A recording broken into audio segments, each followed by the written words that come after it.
हो गया तो इसलिए बहुत जरूरी होता है ना। चल,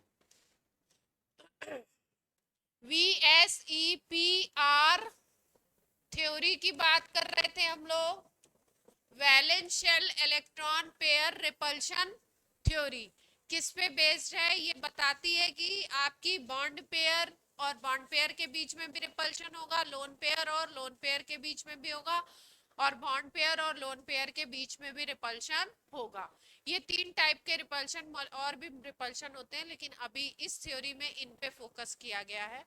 तो ये बोला गया कि भाई बॉन्ड पेयर लोन पेयर इनके बीच में जो रिपल्शंस हो रहे हैं, इन रिपल्शंस के थ्रू मॉलिक्यूल की क्या डिसाइड होती है? उसका उस मॉलिक्यूल का शेप डिसाइड होता है। ज्योमेट्री तो आपकी जेड के अकॉर्डिंग हाइब्रिडाइजेशन के अकॉर्डिंग डिसाइड हो जाती है, लेकिन शेप जो होता है, इन कितने किसी में लोन पेयर हैं, लोन पेयर बढ़ते जाएंगे तो बॉन्ड एंगल डिक्रीज होता जाता है। तो लोन पेयर अफेक्ट डालता है बेसिकली किसके ऊपर? शेप के ऊपर। अगर ज्योमेट्री की बात करो तो उसमें लोन पेयर का कोई कंट्रीब्यूशन नहीं है। अगर हम ज्योमेट्री में तो सारे क्या होते हैं, जो आपके आइडियल 4 या 6 जो ज्योमेट्री बताई गई है वही आपको याद रखनी है। कौन कौन सी? Z=2 है तो हाइब्रिडाइजेशन SP है, और ज्योमेट्री है लीनियर। ये बेसिक ज्योमेट्री है, इनको बोलते हैं रेगुलर ज्योमेट्री। क्या कहते हैं इनको? Regular geometry. इससे अलग जो शेप वगैरह शो करते हैं उसको हम बोल सकते हैं डिस्टॉर्टेड ज्योमेट्री। क्या बोल सकते हैं? Distorted geometry. डिस्टॉर्टेड का मतलब इनसे अलग हो गया, जिसमें भी लोन पेयर इंट्रोड्यूस हो गया, इसमें क्या हो जाएगा? शेप और ज्योमेट्री क्या हो जाएंगे? उनमें डिफरेंस आ जाएगा। तो रेगुलर कौन कौन सी है? सबसे पहली लीनियर, जिसमें Z=2 था और SP हाइब्रिडाइजेशन था। दूसरी जो थी वो आपकी कौन सी थी? TP ट्राइगोनल प्लेनर, जिसमें SP2 हाइब्रिडाइजेशन था और Z=3 था। फिर उसके बाद आती है Z=4 SP3 हाइब्रिडाइजेशन, और ज्योमेट्री आती है टेट्राहेड्रल। आफ्टर दैट क्या था? Z=5, जिसमें SP3D आ गया था हाइब्रिडाइजेशन, और ज्योमेट्री जो थी वो ट्राइगोनल बाई पिरामिडल। 3 लगेंगे एटम कहाँ पे? ट्रायंगल पे, बेस पे, और 2 ऊपर और नीचे, पिरामिड बनेगा। फिर उसके बाद नेक्स्ट जो ज्योमेट्री आती है उसमें Z=5 की बजाय क्या हो जाता है? 6 हो जाता है। नेक्स्ट 6 पे जाते हैं और SP3D2 हाइब्रिडाइजेशन बनता है, और जो बॉन्ड एंगल आता है उसमें आता है ऑक्टाहेड्रल। ऑक्टाहेड्रल का मतलब है कि 6 लगाने हैं आपको। साइड वाले एटम कितने होंगे? 6 हो जाएंगे। 1 2 3 4 ऐसे स्क्वायर पे लगेंगे। एक स्क्वायर बना दो, बीच में सेंट्रल एटम को रख दो, और उसके साइड साइड में कॉर्नर्स पे आप एक एक एटम को रख दो। फिर एक ऊपर की तरफ और एक नीचे की तरफ। तो ऐसी जो ज्योमेट्री बनती है उसको बोलते हैं ऑक्टाहेड्रल। इसमें सारे बॉन्ड एंगल 90 डिग्री होते हैं। क्या होते हैं? सारे बॉन्ड एंगल 90 डिग्री होते हैं। सबकी बेसिक ज्योमेट्री याद होनी चाहिए। इसके बाद वाला जो था Z=7 था, SP3D3, जिसमें आपका जो ज्योमेट्री बनती थी, नीचे क्या बन जाता था? पेंटागन बनेगा। तो जैसे ही पेंटागन बनता है बॉन्ड एंगल कितना हो जाता है? एक बॉन्ड एंगल 72 आता है, और 2 पिरामिड ऊपर और नीचे बनते हैं तो दूसरे बॉन्ड एंगल क्या आते हैं? 90 डिग्री। तो 2 तरीके के बॉन्ड एंगल इसमें देखने को मिलते हैं हमको। कौन कौन से? 72 और 90 डिग्री। और ये लास्ट वाले में थे SP3D3। अब इसके बाद हमने बात की थी कि Z की वैल्यू क्या है, उसकी उसकी बेसिस पे जो मॉलिक्यूल का शेप है और ज्योमेट्री क्या हो सकती है। Z=4 तक बात हो गई थी या 5 तक? 5 तक। 5 के सारे केसेस हो गए थे। Z=5 अगर लेते हो तो 5 के अकॉर्डिंग आपका हाइब्रिडाइजेशन तो SP3D बनेगा, और SP3D हाइब्रिडाइजेशन बन रहा है तो क्या होगा? Trigonal bi pyramidal. ये होगा आपका ज्योमेट्री। ठीक है।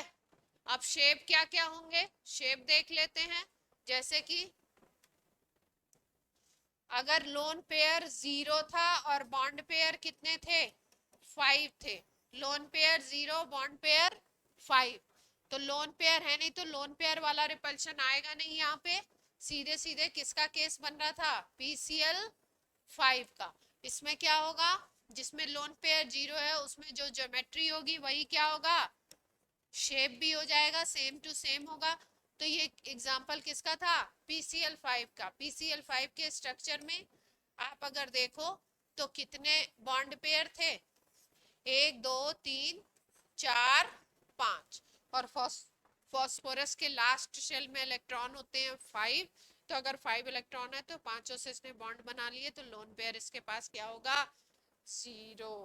LP क्या होगा इसके पास, 0। क्लियर है बात। अब ये 5 का केस और कौन सा बन सकता है, Z इज इक्वल टू 5 बनाना है, hybridization sp3d, geometry same to same.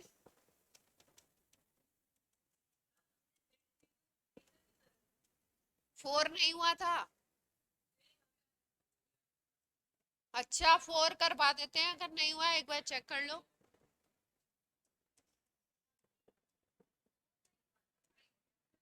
Four नहीं हुआ था, ठीक है 3 हो गया, 5 करवा देते फिर 4 करवा देंगे।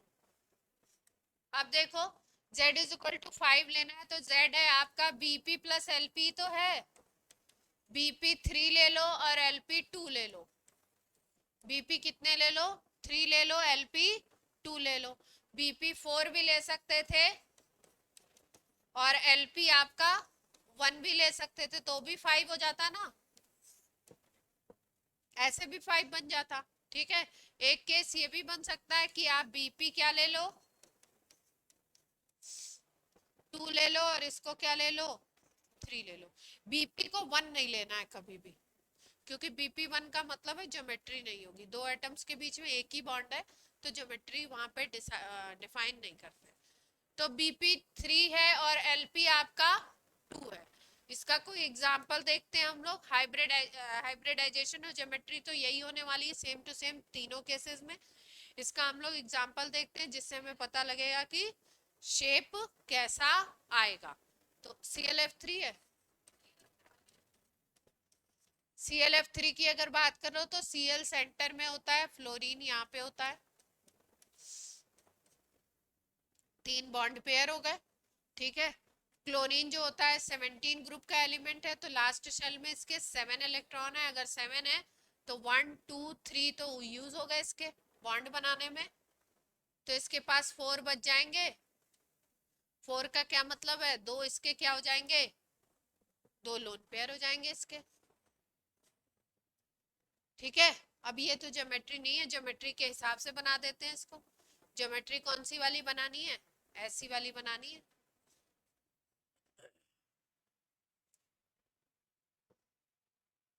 कौन सी ज्योमेट्री बनानी है, ट्राइगोनल प्लेनर बाई पिरामिडल बनानी है, तो Cl को तो बीच में ले लो, है ना।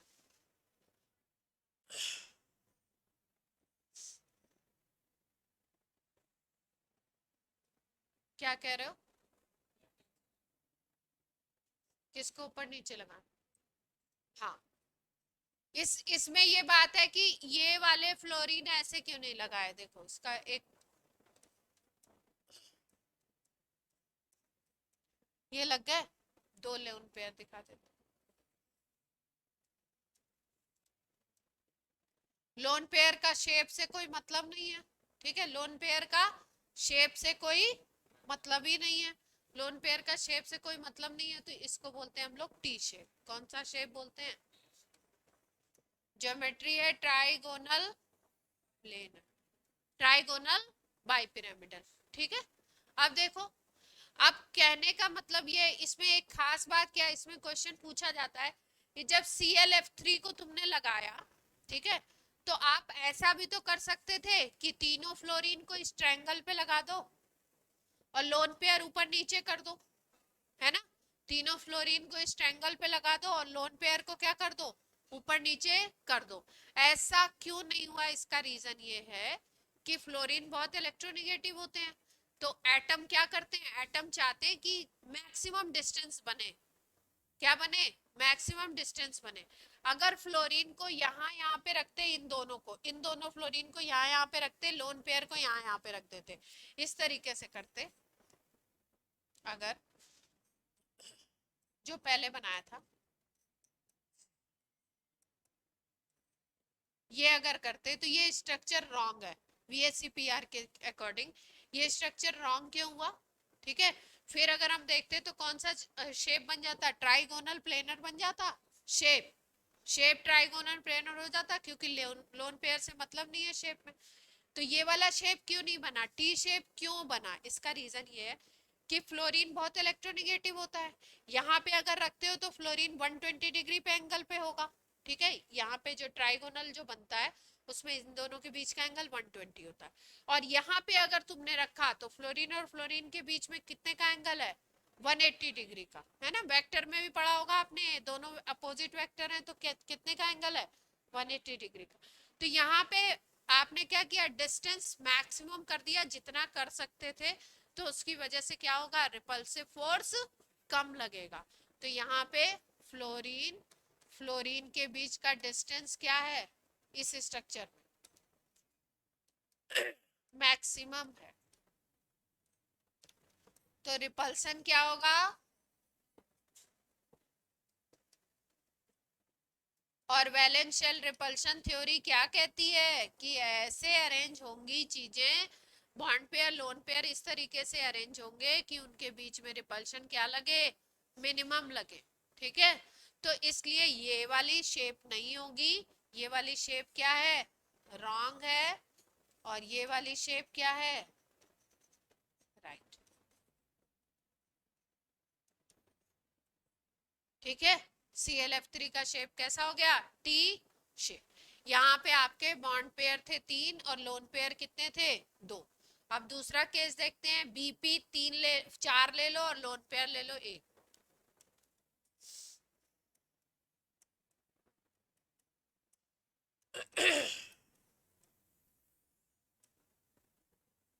SF4 बना लो, क्या बना लो, SF4।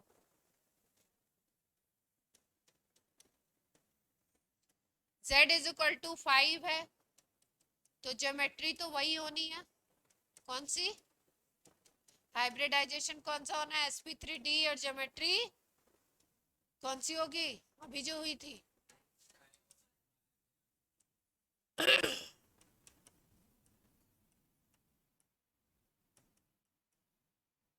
ठीक। ये क्या है, SF4, बॉन्ड पेयर हो गए 4, और सल्फर के ऊपर लोन पेयर आना चाहिए 1, ठीक है। ये जो मॉलिक्यूल होता है इसका शेप आता है सीसॉ, कैसा शेप होता है इसका, सीसॉ, ठीक है। सीसॉ देखा आपने, हाँ बता दिया होगा बीच में बताते हो।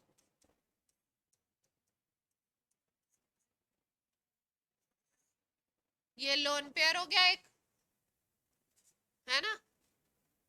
अब सीसॉ इन्होंने कहाँ बैठ के देखा है, यहाँ से हमारी तरह सामने से नहीं देख रहे हैं, यहाँ से बैठ के देख रहे हैं। सीसॉ कैसे होगा ये, अब इसको ऐसे करोगे तभी तो सीसॉ बनेगा आपका।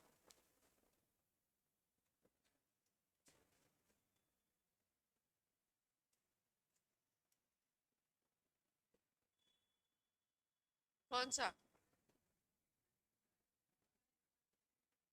अच्छा, अरे उसी समय क्यों नहीं बोला, अच्छा बोल रहे हैं तो बाई पिरामिडल, लेकिन लिख दिया क्या,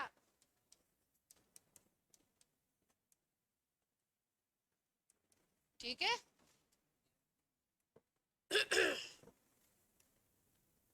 SF4 क्लियर है।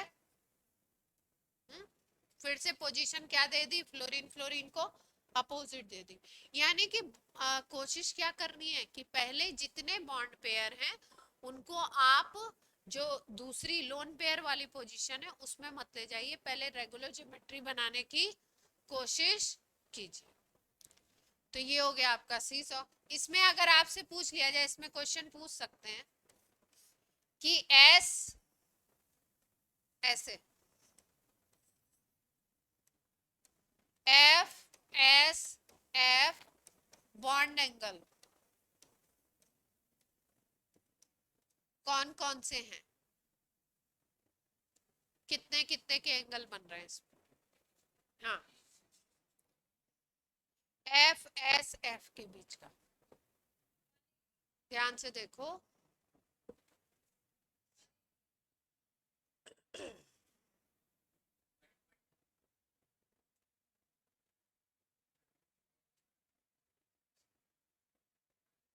पूरे मॉलिक्यूल में आपको ये जो पूरा मॉलिक्यूल बना है इसमें एफ एस एफ यानी कि ये दो जो बॉन्ड है इनके बीच के कौन से, ये वाला, ये तो 180 दिख रहा है, और भी तो दिख रहे हैं।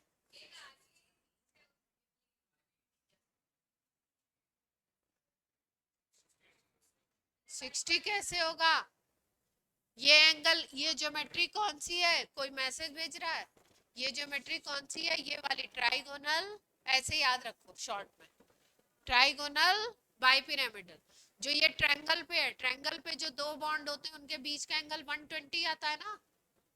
ये 3D है, ये 2D नहीं है। ये क्या है? 3D। ये क्या है? 3D। यहाँ पे सेंट्रल एटम है, यहाँ से जुड़ा हुआ दूसरा, यहाँ से जुड़ा हुआ तीसरा, यहाँ से, तो इनके बीच में एंगल 120 का होता है। ठीक है, ये पेयर और ये पेयर जस्ट अपोजिट है तो इनके बीच का एंगल कितने का होगा? 180। और कोई बॉन्ड एंगल भी हो सकता है,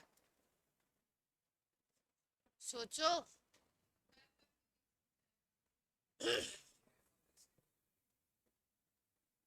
इसके और इसके बीच में 90 का होगा। ये वाला देखना है पूरा। हाँ, तीन के बीच में बॉन्ड एंगल तीन के लिए डिफाइन होता है ना, जैसे ज्योमेट्री तीन की, तीन एटम होंगे तभी। और कोई ये वाले के लिए बोल रही हो? ये वाला कौन सा? ये हाँ, ये वाला तो 120 बता दिया ना उधर, ये 120 है, ये वाला 120 है। कोई और तीसरा ये वाला भी बनेगा क्या?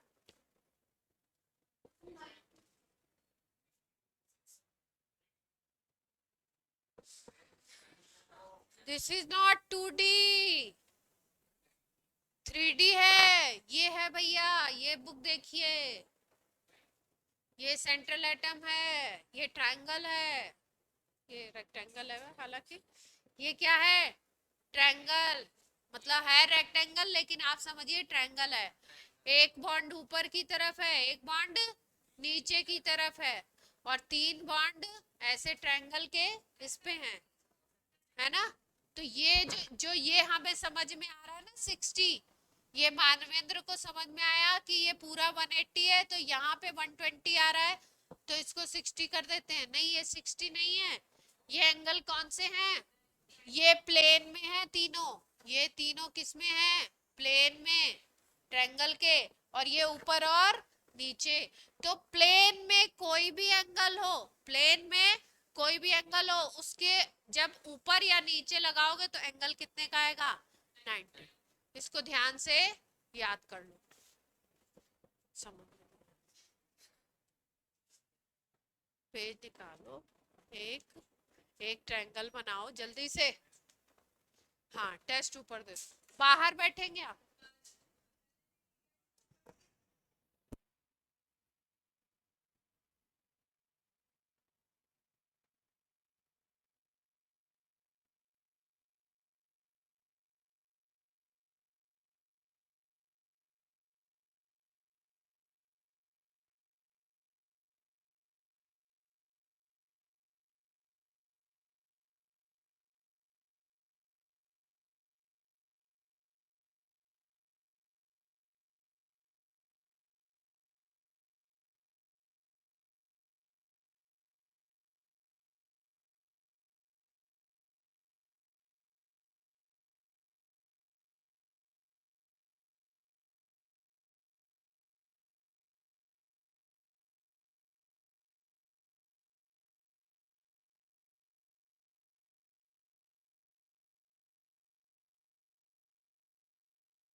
भी आ रही है अभी?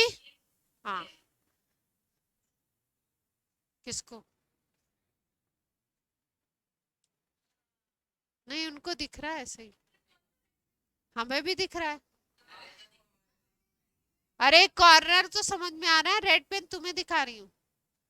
कॉर्नर तो समझ में आ रहा है ना कि कॉर्नर पे एक एक एटम है और बीच में इस पे एक एक है। ठीक है, ये देखो बीच में सल्फर, यहाँ पे फ्लोरीन, यहाँ पे फ्लोरीन, यहाँ पे फ्लोरीन। बॉन्ड एंगल कौन सा पूछा है? Fluorine sulphur fluorine, fluorine sulphur fluorine, fluorine sulphur fluorine. ठीक है, तो यहाँ पे ये जो आपके जो प्लेन वाले होंगे इसमें कितने का एंगल बनेगा? 120 का। और प्लेन के जस्ट ऊपर जैसे ही जाओगे या नीचे आओगे एंगल कितने का हो जाता है? 90 का।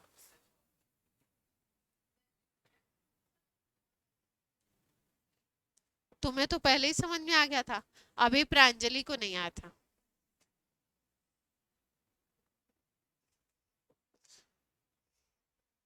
आ गया? तुम्हें तो पहले ही आ गया था, मुझे समझ आ रहा था। ऑनलाइन वालों को आया कि नहीं आया?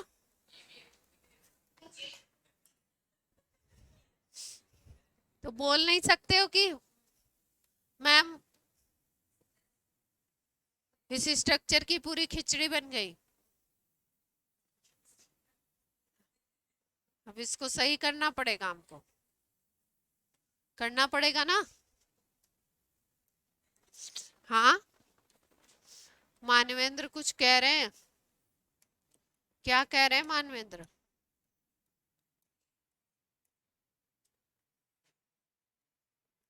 ये हमारे एलपी भैया थे। कौन थे? लोन पेयर भैया। ये कौन है? ये साइड एटम भैया है। ये कौन है? सेंट्रल एटम है। ये बॉन्ड पेयर है। पूछा है मैंने F S F bond angle, तो एक बॉन्ड एंगल कौन सा मिल रहा है? 180 का मिल रहा है। एक आपका कौन सा मिलेगा? F S F. ये कौन सा मिलेगा? ये वाला 120 का। और एक कौन सा मिल रहा था? 90। तो तीन तरीके के बॉन्ड एंगल मिल रहे हैं इस मॉलिक्यूल में हमको। देख पा रहे हैं, तीन तरीके के बॉन्ड एंगल मिल रहे हैं।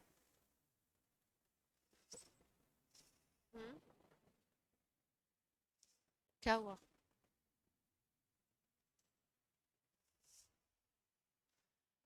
BP4LP ये वाला कर लिया। अब ले लो 2-3 का केस ले लो, 2-3 वाला। BP2 ले लो और LP कितने ले लो?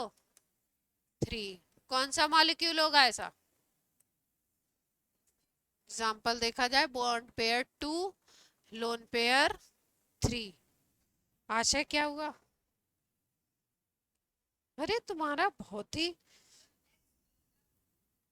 XCF2 2 फ्लोरीन लगा दिए, 3 लोन पेयर। हाँ बन जाए, बन जाएगा, बना लेते हैं। XCF2 बना लो भैया।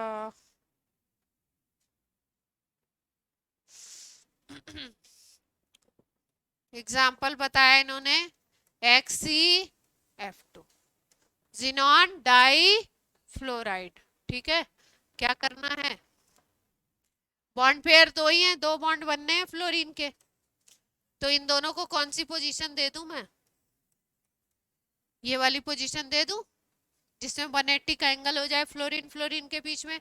और लोन पेयर को कैसे लगा दूं? समझ पा रहे हैं? जो ज्योमेट्री है उसी में आपको क्या लगाने हैं? बॉन्ड पेयर या लोन पेयर, उसी में आपको अरेंज करने हैं। पहले क्या करते हैं? साइड एटम को बॉन्ड पेयर की पोजीशन देते हैं, फिर उसके बाद जब और एटम साइड एटम हो तो उसको लोन पेयर वाली पोजीशन दे दी जाती है। तो ये पहले सबसे 180 वाली देंगे। तो अगर इसको देखो तो इसका शेप कैसा हो गया? शेप कैसा दिख रहा है आपको? शेप में इनको तो भूल जाना है ना। शेप कैसा दिख रहा है? जल्दी बोलिए। लीनियर दिख रहा है?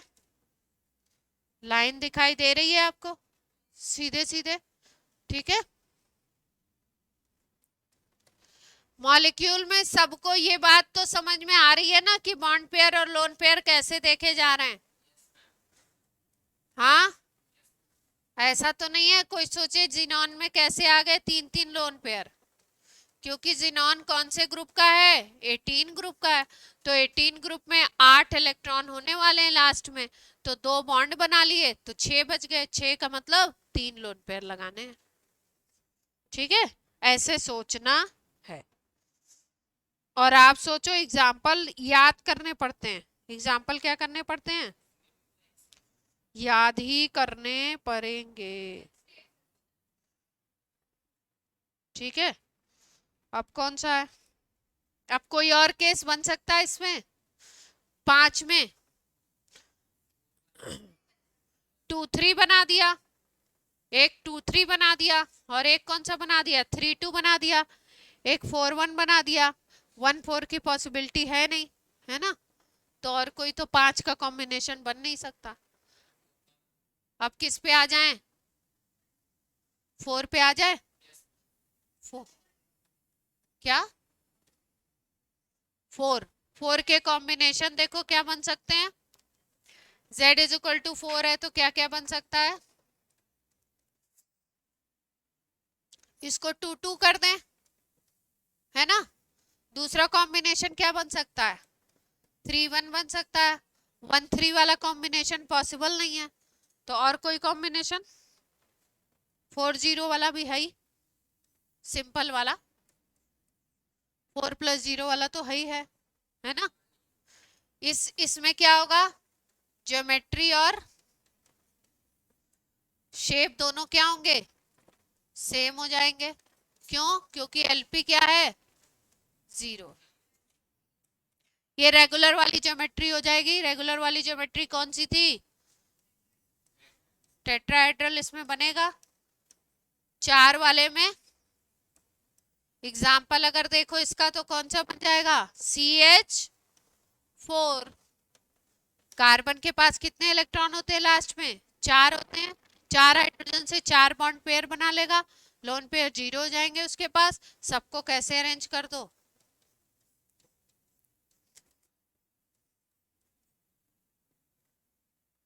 ठीक है। ये जो टेट्राहेड्रल ज्योमेट्री है इसको डिनोट करने का ये तरीका ये सही नहीं है, ठीक है। कभी कभी इसको ऐसे भी डिनोट करते हैं, देखो ध्यान से, ऐसा दिख जाए तो घबराना नहीं है। This is also tetrahedral. इसको कैसे दिखाया, एक ही प्लेन में दिखा दिया। और ये वाली जो टेट्राहेड्रल दिखा रहे हैं ना, इसको दिखाने का तरीका ऐसा है।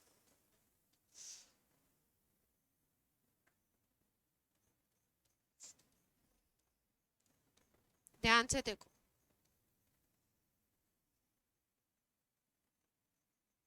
बोलोगे ये क्या है, एक बॉन्ड को दिखाया ऐसे सॉलिड लाइन से, इसको बोलते हैं सॉलिड लाइन। और ये वाली कैसी है ना, ब्रेक जो टूट गई है वो वाली लाइंस है, तो इनको बोलते हैं डैश, क्या बोलते हैं, डैश। और इनको क्या बोलते हैं, वेज। और ये जो फॉर्मूला बना है इसको हम बोलते हैं वेज डैश फॉर्मूला।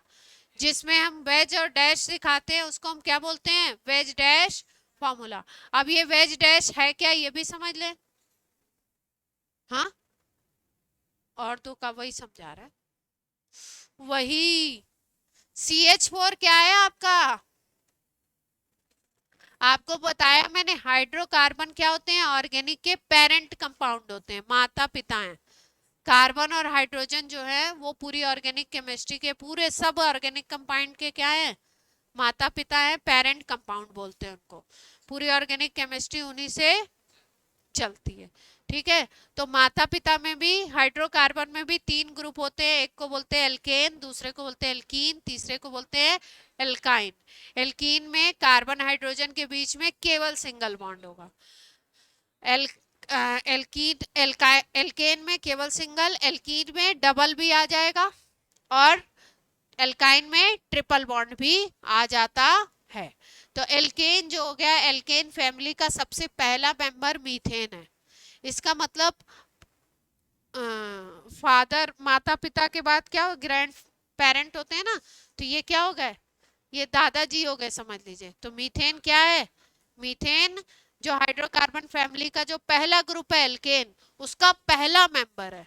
तो ये किस, ये हो गए दादा परदादा की इनकी पोस्ट हो गई। तो इसके बारे में आपको सारी डिटेल मालूम होनी चाहिए, कुल मिला के बताना ये चाह रही थी। इसके स्ट्रक्चर के बारे में आपको क्या होना चाहिए, पूरा ही नॉलेज होना चाहिए। ये बना दिया हमने वेज, और ये बना दिया हमने क्या, डैश।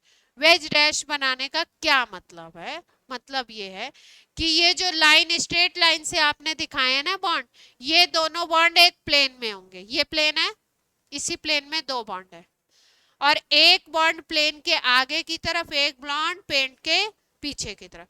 जो आगे की तरफ है उसको सॉलिड लाइन से डिनोट करते हैं और उसको क्या बोलते हैं, वेज। ये क्या है, इसको आप बोल सकते हो front, in front of board कह सकते हो। जैसे आप बाहर से देख रहे हो, यहां से ऑब्जर्वर जिस तरफ से देख रहा है, उस तरफ जो बॉन्ड निकला हुआ आगे की तरफ होगा, उसको क्या बोलते हैं, वेज। और ये जो लाइन ऐसे ब्रेक लाइन से दिखा दिया जिसको डैश बोलते हैं, ये कहाँ होता है, ये बोर्ड के पीछे की तरफ।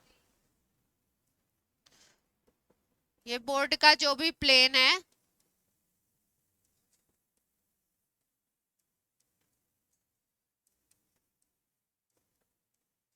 उसके पीछे की तरफ होता है। तभी हम लोग टेट्राहेड्रल ज्योमेट्री को कैसे दिखाते हैं,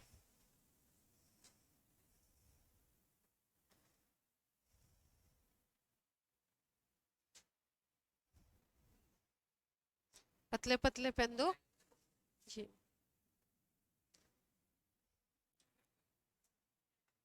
एक और, चार बॉन्ड चाहिए ना,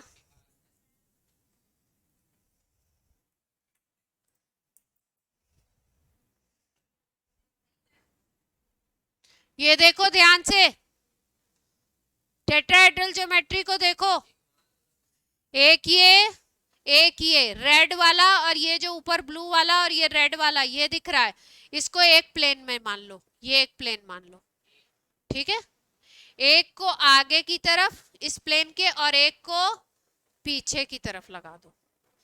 एक फ्रंट में जा रहा है और एक कहां जा रहा है, एक बॉन्ड बैक में जा रहा है। ये जो उठा हुआ मैंने दिखाया, ये नीचे की तरफ ऐसे जाएगा बैक में, इसीलिए दिखता नहीं है, ठीक है। ट्राइगोनल नहीं है, टेट्राहेड्रल। क्या, कैसे, तो यही तो दिखा रही हूं मैं। ये थोड़ा अच्छा नहीं बनाया, वो हाथ से मेरे से बनने पर। ये दो बॉन्ड, मोटी मोटी बात क्या याद रखती है, दो बॉन्ड एक प्लेन में होते हैं, एक बॉन्ड फ्रंट में होता है और एक बॉन्ड बैक में। 109 सब में, जिसका जो ले लो।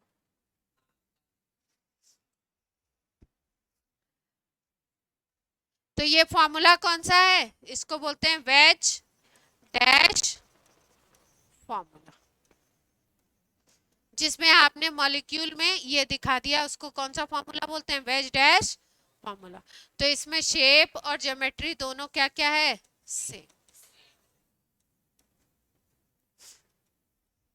अब ये मीथेन में चिल्ला चिल्ला के कईयों बार बता दिया मैंने, और कभी पूछ लूं तो क्या होना चाहिए, सबको याद होना चाहिए। वेज कौन सा है, प्लेन के बाहर। डैश कौन सा है, जो टूटा हुआ है उसको क्या कर देते हैं, टूटी हुई तस्वीर को जब कोई गेस्ट आने वाला होता है तो या तो छुपा देते हैं या उसके ऊपर एक तस्वीर लगा देते हैं, उसके ऊपर एक पिक्चर डाल देते हैं। तो जो टूटा हुआ है वो कहाँ रहेगा, पीछे की तरफ। प्रेजेंटेशन में जब प्रेजेंटेशन करना होता तो अच्छी अच्छी चीजों को प्रेजेंट करते हैं ना, खराब चीज को तो नहीं करते ना। तो टूटे हुए को कैसे याद रखना है, पीछे, और जो ये सॉलिड है उसको क्या रखेंगे, आगे, ठीक। अब कौन सा होगा, अब ये वाला ले लो, 2 2 वाला,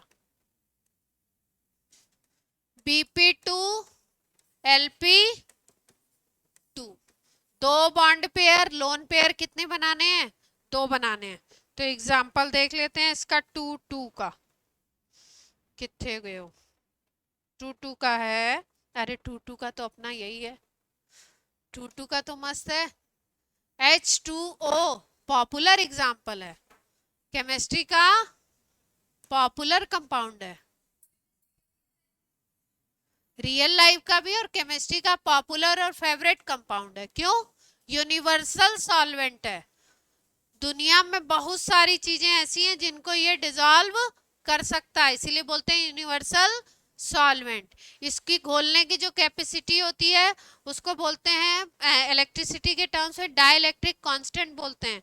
इस सॉल्वेंट का डाइलेक्ट्रिक कांस्टेंट 81 होता है। जितना डाइलेक्ट्रिक कांस्टेंट किसी का होगा वो उस किसी सब्सटेंस को उतना ज्यादा आसानी से डिसॉल्व कर लेगा। तो इसकी डिसॉल्विंग कैपेसिटी बहुत ज्यादा है, इसलिए यूनिवर्सल सॉल्वेंट बोला जाता है। इसलिए इसके बारे में कोई इंफॉर्मेशन आती है तो वो क्या होती है? गोल्डन इंफॉर्मेशन होती है क्वेश्चन के पॉइंट ऑफ व्यू से। ये तो यूं ही बना दिया, ये क्या है? वाटर का मॉलिक्यूल। ठीक है, दो लोन पेयर और दो बॉन्ड पेयर। ज्योमेट्री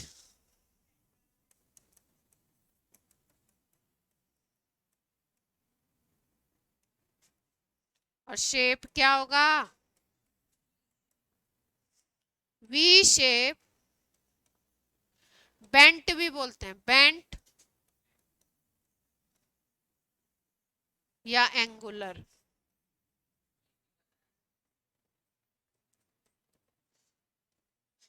ये बता चुके हैं क्या लोग कह रहे हैं यहाँ पे? तो तुम ही लोग ने तो बोला चार वाला नहीं हुआ, चार वाला नहीं हुआ।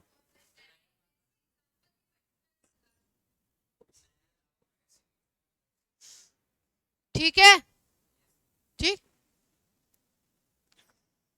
अब कौन सा है?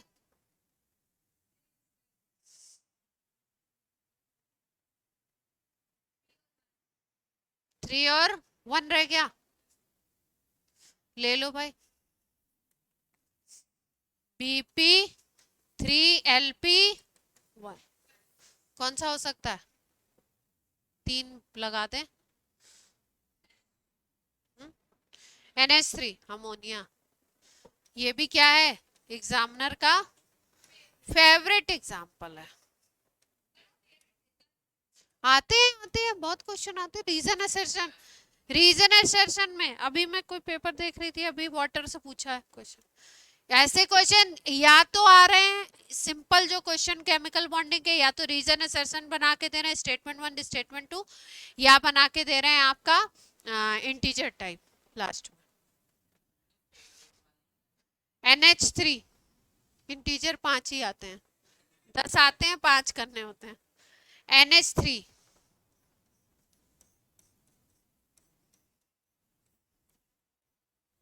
एक लोन पेयर, 3 क्या हो गए? Bond pair. ज्योमेट्री कैसी हो जाएगी? ज्योमेट्री तो वही होनी है, डिसाइडेड है। कौन सी? टेट्राहेड्रल।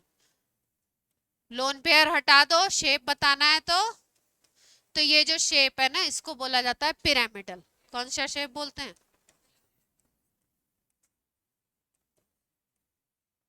कौन सा शेप बोलते हैं? अमोनिया में कौन सा शेप है?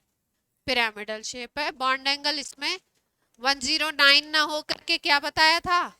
अप्रॉक्सी 107 हो जाता है। क्यों हो जाता है? एक लोन पेयर इंट्रोड्यूस हो जाता है। वाटर में 2 हो गए तो 104.5 हो गया था बॉन्ड एंगल। लोन पेयर बढ़ता जाएगा तो बॉन्ड एंगल कम होता जाएगा। अभी इसी से बनाया था क्वेश्चन रीजन सर से। और कोई केस इसमें 4 में? अब 6 वाला करें। Z is equal to 6 hybridization sp3d2। Online वाले बच्चों क्लियर हो रहा है? ऑनलाइन ज्योमेट्री कौन सी हो गई? ऑक्टाहेड्रल। अगर इसमें सारे के सारे 6 जो हैं बॉन्ड पेयर हैं तो आपका क्या होता है, ज्योमेट्री और शेप दोनों क्या होंगे, सेम होंगे। उसको रेगुलर ज्योमेट्री बोलते हैं। कौन सा एग्जांपल था, SF6। 6 बॉन्ड पेयर थे, ज्योमेट्री कौन सी बन गई थी, Z इज इक्वल टू 6 में ये क्या है, BP प्लस LP। BP 6 और LP कितना है, 0। तो ज्योमेट्री भी यही है, कौन सी, ऑक्टाहेड्रल, और शेप भी क्या होगा, यही हो। ज्योमेट्री भी ऑक्टाहेड्रल, शेप भी ऑक्टाहेड्रल। लोन पेयर नहीं है तो ज्योमेट्री क्या होगी, जो इसके अकॉर्डिंग है वही शेप भी हो जाएगा, वही ज्योमेट्री भी हो जाएगी। अब 6 का दूसरा केस कौन सा बन सकता है, BP बना दो कितना, 5 ले लो BP और LP ले लो 1। किसका एग्जाम्पल, इसका एग्जाम्पल कौन सा हो सकता है, 5 प्लस 1 का,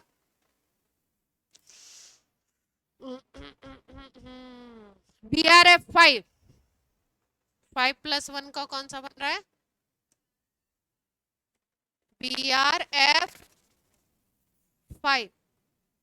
ब्रोमीन को सेंटर में लो, कितने फ्लोरीन लेने हैं, 5 लेने हैं ना, ठीक है। तो 2 को अपोजिट में लगा दें, एक लोन पेयर। अच्छा देखो, अब ऐसी सिचुएशन है जहां पे 3 3 ऐसे हैं ना, तो लोन पेयर को क्या करते हैं, अब इसमें क्या करते हैं कि लोन पेयर को 2 वाली पोजीशन दे देते हैं।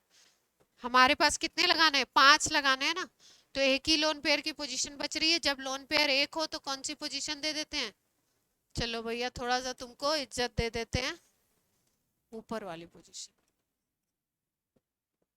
ठीक है। शेप कौन सा हो जाएगा, सोच के शेप बताओ। सीसॉ कहां से दिख रहा है, सीसॉ में 4 ही होने चाहिए। सीसॉ के लिए याद रखो SF4, SF4 जैसा कोई मॉलिक्यूल हो। ये बटरफ्लाई दिख रहा है,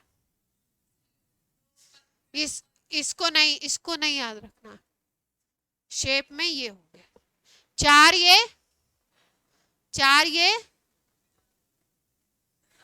और एक ऊपर।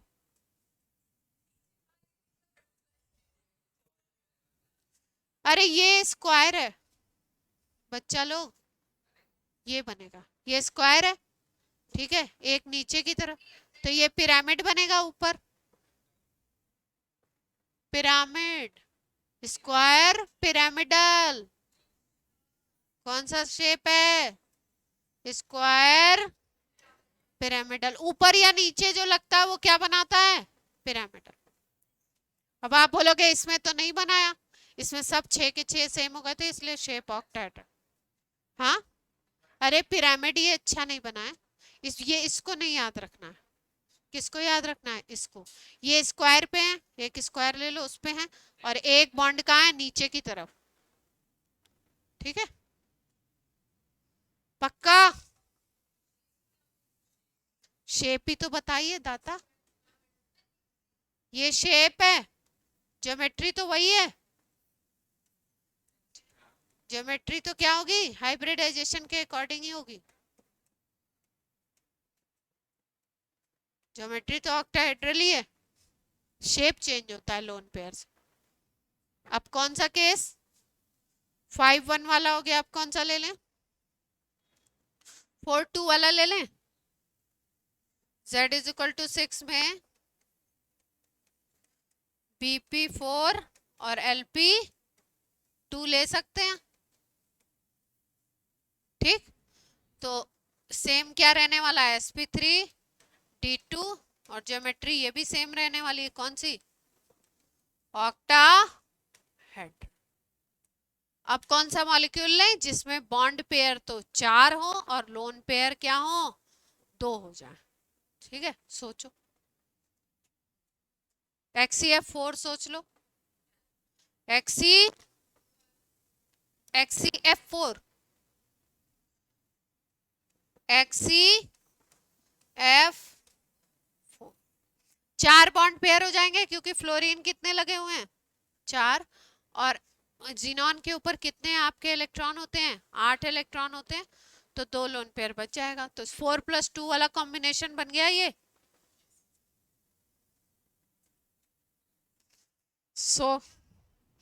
क्या शैतानी कर रहे हो हैं?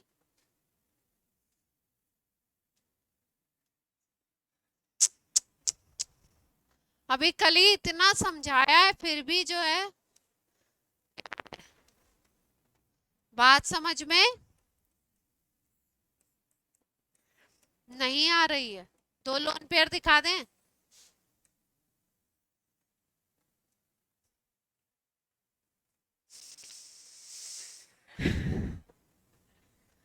बिल्कुल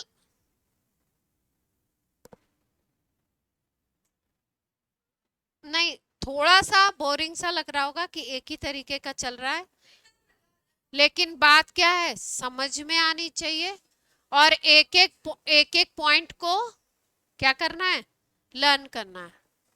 एक एक पॉइंट को ये ऐसे नहीं याद होंगे कि हमने बता दिए और बैठ गए आप आइंस्टीन हो गए, है ना।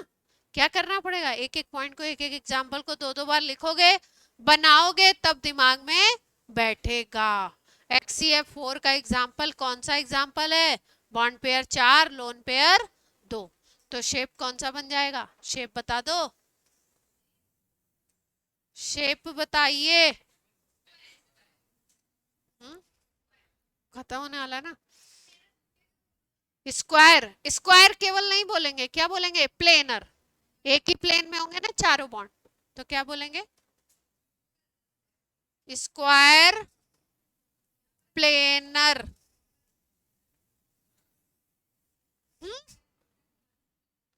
स्क्वायर प्लेनर, ठीक है क्लियर है। और कौन सा कॉम्बिनेशन बन सकता है 6 में, 4 2 का बना दिया, 5 और 1 का बना दिया, अब कौन सा बन सकता है, अब 3 ले लेते हैं, 3 3 का बन सकता है, सोचो।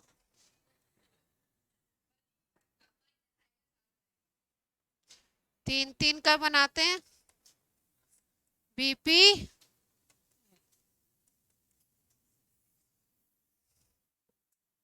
मैं मास्टर हूं हैं,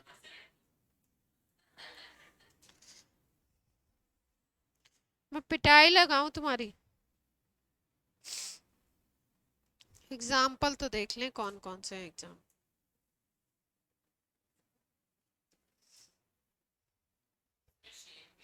3 और 3, 3 और 3 बनेगा ही नहीं।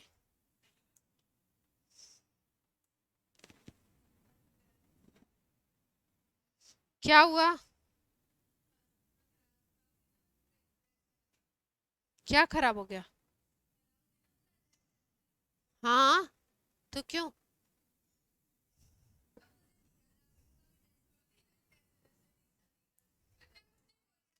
3 3 3 का नहीं बनता है, रजत ने सही कहा था एकदम। और किसका बन सकता है,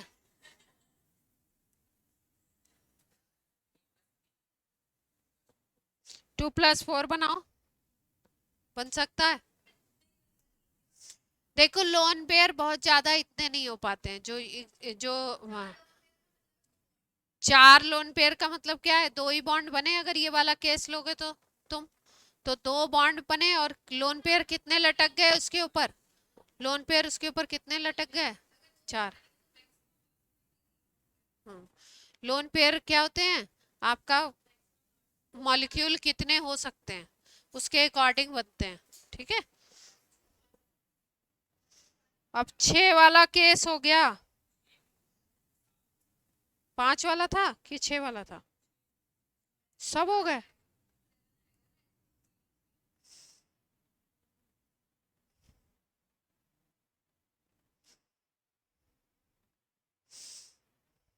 सारे हो गए।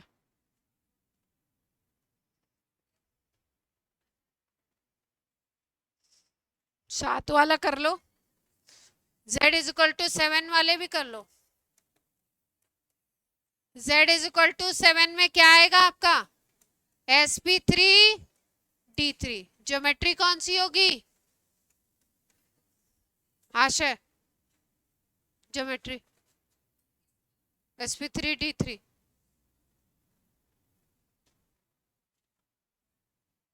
हाँ नल बाई पिरामिडल। कौन सा था एग्जाम्पल IF7। नया क्या बता दें तुमको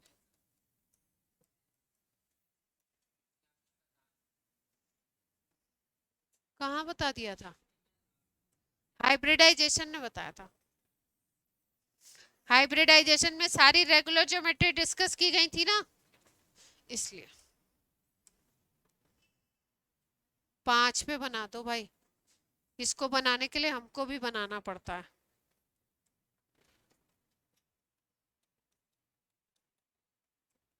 पहले बनाओ पेंटागन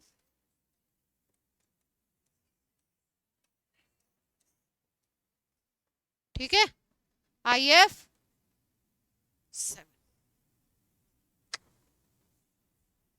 अब कुछ सवाल कर लो अच्छे अच्छे। हाँ हो गया। अरे चैप्टर नहीं हो गया अच्छे अच्छे प्यारे प्यारे सवाल कर लीजिए। चलिए चैप्टर नहीं हुआ अभी। चैप्टर में अभी एमओ थ्योरी बची है फॉर्मल चार्ज बचा हुआ है और हाइड्रोजन बॉन्डिंग बची हुई है। सबसे इंपॉर्टेंट इसमें अब क्या बचा हुआ है एमओ थ्योरी। चलो सवाल नोट करो सवाल करो रफ्तार पकड़ लिया हमने।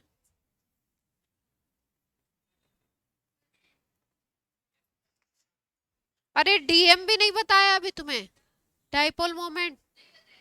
चलो चलो पहले डाइपोल मोमेंट सीखो। बहुत ही इंपॉर्टेंट टॉपिक है क्या है बहुत ही इंपॉर्टेंट टॉपिक। छोटा सा है ना इसलिए करवा।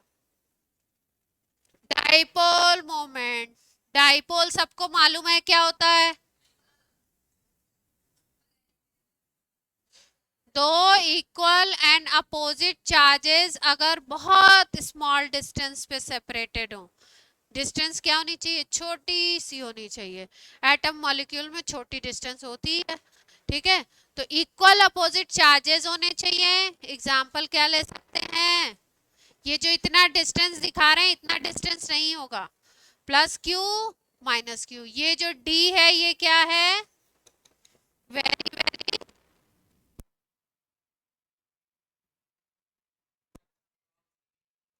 अरे एटम और मॉलिक्यूल के बीच में जो होता है वेरी वेरी स्मॉल ठीक है। तो ऐसा जो सिस्टम कहलाता है क्या कहलाता है डाइपोल। तो डाइपोल का क्या मतलब था system in which equal and opposite charges equal का मतलब equal in magnitude equal and opposite charge are separated by a small distance। इसी को क्या बोलते हैं टू लिख देते हैं टू। डाइपोल डाई का मतलब तो दो होता है पोल का मतलब पोल डेवलप हो रहे हैं plus Q and minus Q. इसको बोलते हैं डाइपोल इस सिस्टम को है ना। तो डाइपोल सिस्टम के लिए एक यूनिट निकाली जाती है एक चीज निकाली जाती है एक क्वांटिटी जिसको बोलते हैं डाइपोल मोमेंट। क्या बोलते हैं डाइपोल बता रहे हैं दाता डाइपोल मोमेंट। डाइपोल मोमेंट निकालना है अगर तो क्या कैसे इसको डिनोट करते हैं म्यू से डिनोट करते हैं। वेक्टर क्वांटिटी होती है इंपॉर्टेंस इसकी इसीलिए है कैसी क्वांटिटी है वेक्टर क्वांटिटी होती है। और इसको अगर निकालना है डीएम को तो ये निकलता है चार्ज का magnitude multiplied by distance, mu, mu बोलते हैं, म्यू, ऐसा ही होता है म्यू। ठीक है, Q इंटू डी निकालना नहीं है। कहाँ निकालोगे इसको? फिजिक्स में, 12th में फिजिक्स में। यहाँ केमिस्ट्री में निकालना नहीं है।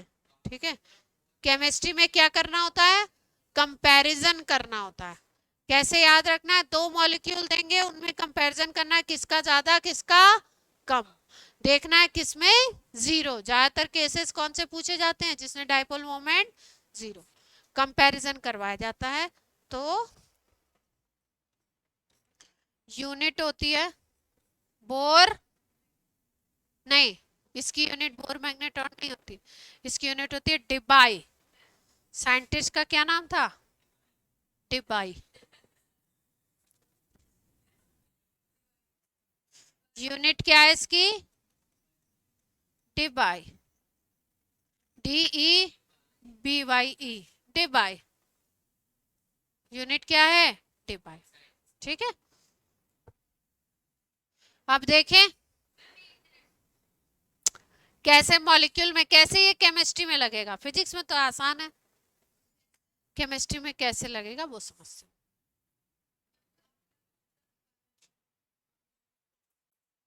ज्यादा किसमें, कम किसमें, जीरो किसमें, तीन केसेस आएंगे केमिस्ट्री में। हम चार्टर लगा देंगे, क्या है? Mod Q into D. Board पे नहीं देखते हैं? जैसे मान लो CO2 मॉलिक्यूल है, जब मैं किसको डांट रही हूं तो मैं उसको डांट रही हूँ, बीच में कोई नहीं बोलेगा, नहीं तो वो और ज्यादा डांट खा जाएगा। CO2 मॉलिक्यूल है, ठीक। तो CO2 में हाइब्रिडाइजेशन हमने देखा था, sp हाइब्रिडाइजेशन होता है कार्बन के ऊपर। CO2 का मॉलिक्यूल होता है लीनियर इस तरीके का। अब आप बोलोगे कि मैम ये कैसे पता चला?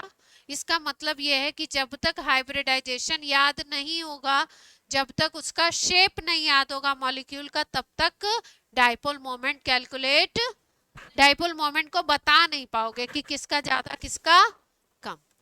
ये जो CO2 होता है, कार्बन की इलेक्ट्रोनेगेटिविटी कम होती है ऑक्सीजन की इलेक्ट्रोनेगेटिविटी से। ये तो मालूम है आपको, ये CO2 में ही नहीं, हर जगह यही है।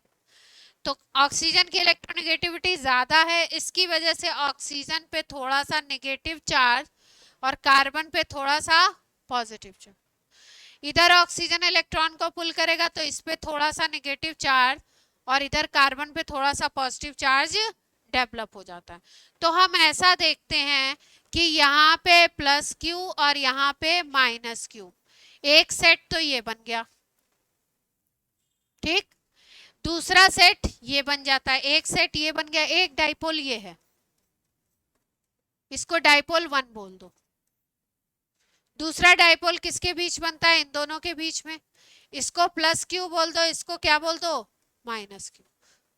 दोनों जो चार्जेस डेवलप होते हैं वो सेम चार्जेस डेवलप होते हैं। जैसे किसी में अगर 5 ESU होगा, ESU यूनिट होती है चार्ज की CGS में, 5 ESU प्लस होगा तो दूसरे वाले में, अपोजिट वाले में क्या होगा? 5 ESU माइनस। ये डाइपोल 1 है, ये इसके इसके बीच में, इसको बोलते हैं डाइपोल 2 बोल दो। दो डाइपोल बने हुए हैं, डाइपोल 1 एंड डाइपोल 2। ये जो डाइपोल मोमेंट था, यूनिट की बात कर ली जिसका कोई काम नहीं आएगा। इंपॉर्टेंट बात थी वेक्टर क्वांटिटी है, तो डायरेक्शन किधर से किधर होता है, डायरेक्शन इंपॉर्टेंट है, डायरेक्शन याद रखो। इसका डायरेक्शन जो होता है वो होता है positive to negative, positive charge से नेगेटिव चार्ज की तरफ इसका क्या होगा? डायरेक्शन, ठीक। तो अभी हम समझ रहे हैं CO2 के मॉलिक्यूल को। तो CO2 में दो डाइपोल बन गए, आपको बताया मैंने। एक डाइपोल इधर बना, μ2 बोल दो और एक डाइपोल, ये बन गया μ1, दो डाइपोल बन गए। ठीक है, यहाँ पे जो डाइपोल मोमेंट है ये बनेगा कार्बन और ऑक्सीजन के बीच में, यहाँ पे भी कार्बन और ऑक्सीजन के बीच में ही बन रहा है। तो इसका मतलब दोनों डाइपोल मोमेंट क्या होंगे, सेम होंगे। दोनों डाइपोल मोमेंट की जो वैल्यू होगी वो क्या होगी, सेम होगी, क्योंकि एटम क्या है, सेम है। एटम सेम है तो डाइपोल मोमेंट क्या है, सेम है। इसका मतलब μ1 और μ2 की वैल्यू, दोनों की जो वैल्यू होगी वो क्या होगी, सेम होगी। अब डायरेक्शन देख लेते हैं, क्योंकि वेक्टर क्वांटिटी में जब फाइनल निकालना होता है तो हमें क्या चाहिए होता है, दो वेक्टर अगर लगे हुए हैं किसी एंगल पे तो रिजल्टेंट का फॉर्मूला क्या होता है, root of A square plus B square plus 2ab cos थीटा। तो वो सोचना पड़ेगा यहाँ पे। तो एक वेक्टर इधर लग रहा है क्योंकि यहाँ पॉजिटिव यहाँ पे निगेटिव। एक वेक्टर की डायरेक्शन ये है, एक वेक्टर की डायरेक्शन ये होगी। ये बात सबको क्लियर है कि दो वेक्टर्स लग रहे हैं, दोनों की डायरेक्शन क्या होगी, अपोजिट, क्योंकि एक लगेगा प्लस से माइनस इधर, एक लगेगा प्लस से माइनस इधर। μ1 और μ2 दोनों की वैल्यू अगर सेम है डाइपोल मोमेंट की, तो दो वेक्टर्स अपोजिट डायरेक्शन में लग रहे हैं। इसका मतलब μ1 वेक्टर और μ2 वेक्टर, इनके बीच का एंगल कितने का है, 180 का, और μ1 μ2 की वैल्यू भी क्या है, सेम है। तो अगर वैल्यू सेम होती है, 180 पे आते हैं, तो क्या निकलता है, रिजल्टेंट 0। मालूम है ना ये रिजल्ट, फिजिक्स में पढ़ चुके होंगे ना। रिजल्टेंट म्यू क्या आएगा, 0। ठीक है, क्लियर। तो इसका मतलब CO2 मॉलिक्यूल में डीएम क्या आ गया, डाइपोल मोमेंट क्या आ गया। ठीक है, फिजिक्स में सिंपल भाषा में कैसे समझाया जाता है आपको, सर बोलते हैं एक वेक्टर ये ए है, दूसरा वेक्टर ये ए है, तो दोनों के बीच का क्या हो गया, दोनों के बीच में अगर रिजल्टेंट निकालोगे तो रिजल्टेंट क्या आ जाएगा,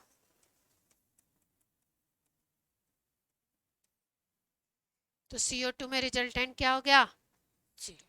ठीक, एक और 0 वाला केस समझ लो, फिर नॉन जीरो वाले कंपैरिजन समझेंगे। आज एक 0 समझ लो। साक्षी, BF3 मॉलिक्यूल को देखो, कौन सा मॉलिक्यूल देख रहे हैं, BF3। BF3 में जो हाइब्रिडाइजेशन होता है वो होता है sp2, और जो ज्योमेट्री होती है वो होती है ट्राइगोनल प्लेनर, चांटा लगेगा, ट्राइगोनल प्लेनर। कौन सी होती है, sp2 में ट्राइगोनल प्लेनर। sp3 तक sp3 में टेट्राहेड्रल आता है, उसके बाद आता है पिरामिडल।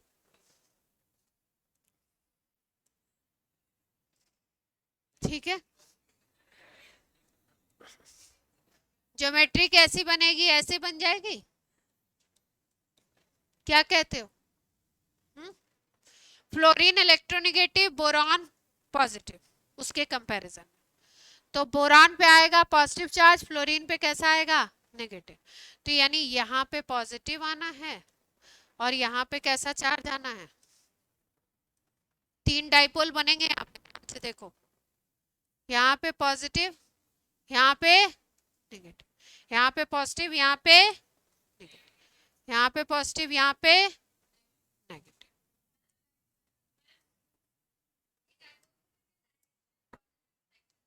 हाँ,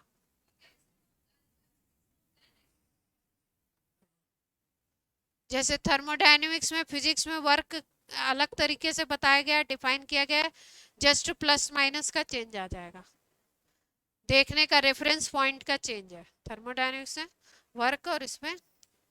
ठीक है, तो तीन तो डाइपोल बन गए, और तीनों डाइपोल क्या है, ये बोरान और फ्लोरीन के बीच में, तो इसकी जो वैल्यू होगी मान लो 10 है, इसकी वैल्यू जो होगी वो भी 10 होगी, इसकी वैल्यू जो होगी वो भी 10 होगी, सेम होगी, क्योंकि सेम एटम के बीच में बन रहे हैं, सेम तरीके के बॉन्ड भी हैं। तो तीन वेक्टर ऐसे लग रहे हैं इक्वल, तो आप क्या कहते हो, रिजल्टेंट क्या होना चाहिए, आप बताओ। दो वेक्टर 120 पे हैं, दो वेक्टर किस पे हैं 120 पे, तो 120 पे क्या आएगा रिजल्टेंट, 120 पे रिजल्टेंट 0 आता है। बता रहे हैं हम, या तो हम बेहोश हो जाएं या तुम लोग को कर दे। बता रही हूँ मैं, ये पूरा 3 नहीं पूछ रही हूँ, दो वेक्टर 120 पे हैं। ऑनलाइन वाले आप लोग को भी बोलने का अधिकार है, 1 मिनट, ऑनलाइन वाले भी बोल सकते हैं, बोलिए। Two equal vectors at bond angle 120, resultant क्या होगा, अगर एक वेक्टर म्यू है तो दूसरा क्या होगा, रिजल्टेंट क्या होगा।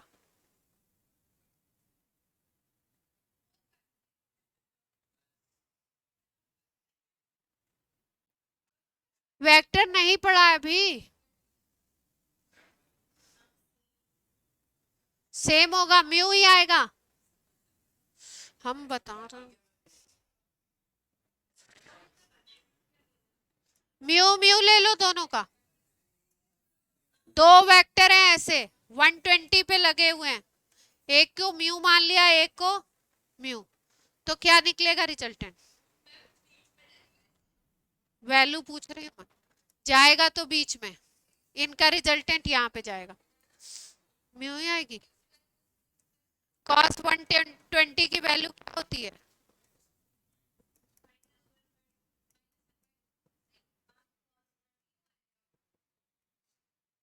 cos 120 की वैल्यू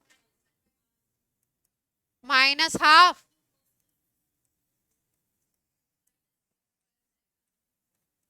-12, ये वैल्यू मुझे नहीं पता है, ये नेट से देख के बताइए। तो ये -12 से ये क्या हो गया, कट गया, तो क्या बन गया, म्यू आ गई वैल्यू। तो इसका मतलब दो अगर इक्वल वेक्टर 120 पे लगे हुए तो उनका रिजल्टेंट उनके बीच में लगेगा, और कितना लगेगा, म्यू ही लगेगा, जितना उनकी वैल्यू है उतना ही। तो यहाँ पे लगा दो भैया BF3 में, 3 थे ना, क्या ये कौन बता रहा है,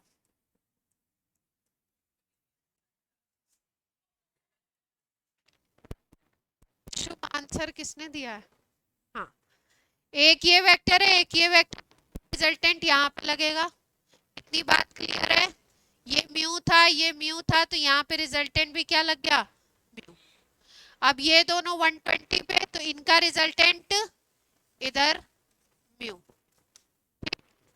अब ये दोनों 120 पे तो इधर म्यू।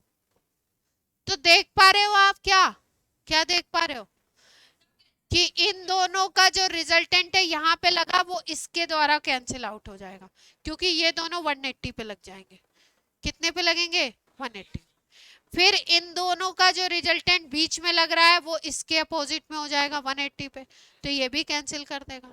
ऐसे ही आपका इन दोनों का रिजल्टेंट यहाँ पे लग रहा है और इसके अपोजिट में ये वाला वेक्टर है, तो सब एक दूसरे को कुल मिला के क्या करेंगे, कैंसिल आउट। तो नेट म्यू नेट क्या हो जाएगा,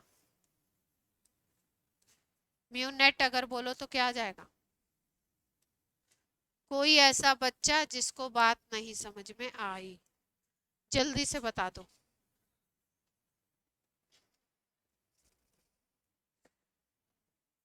भूवी, वेरोनिका, जितने बच्चे ऑनलाइन में हैं, पलक, क्लियर है। अगर अगर 3 वेक्टर इक्वल किस पे लगे हुए हैं 120 पे, तो पोजीशन क्या बन गई कि म्यूनेट क्या हो गया 0, केस क्या बन गया, दो का रिजल्टेंट तीसरे के जस्ट अपोजिट 180 पे लग जाता है इक्वल, ठीक। अब डाइपोल मोमेंट के बाकी केसेस हम लोग कभी किस डिस्कस करेंगे नेक्स्ट टर्म।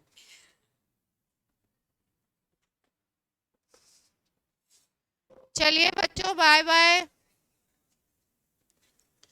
आज की क्लास करते हैं। कौन से, सब तो ग्रुप पे पड़े हुए हैं, अरे ग्रुप पे नहीं, मतलब सारे मेरी वेबसाइट पे हैं। हैं? हाँ वही, मतलब जो भी।